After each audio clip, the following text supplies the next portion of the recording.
Howdy, folks. Today we're looking at the Mad Batman Spectacular from 1997 in EC Comics. Since we're on the subject of Batman, here's an artifact washed up from my storage locker, a memento of the many waves of Batmania that crashed upon the shores of late 20th century pop culture.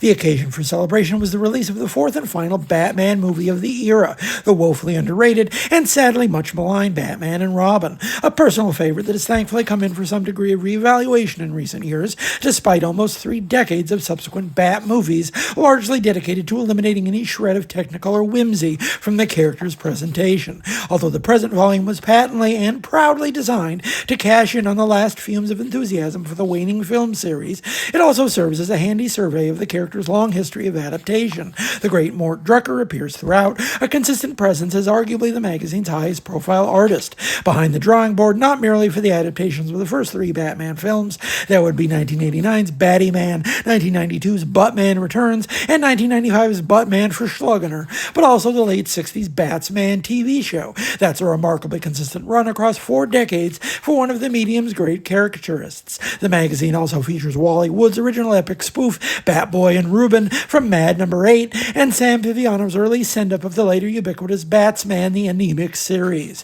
Sergio Aragonés shows up from 1966 with a mad look at Batman, and other mainstays such as Paul Coker, Duck Edwing, and Rick Tulka show up in supporting roles.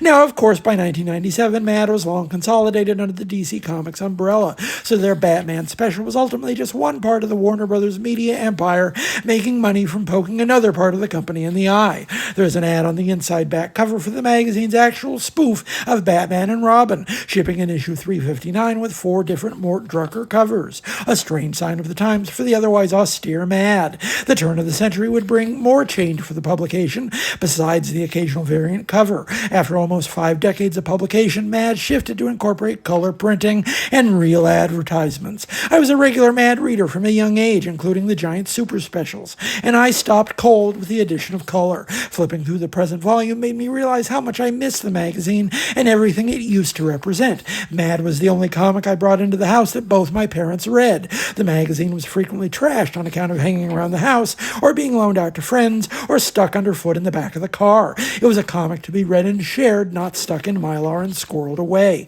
Advertisements and color printing went against the spirit of the whole thing. Perhaps, being a cog in the corporate machine, it was inevitable that the magazine changed to reflect those circumstances.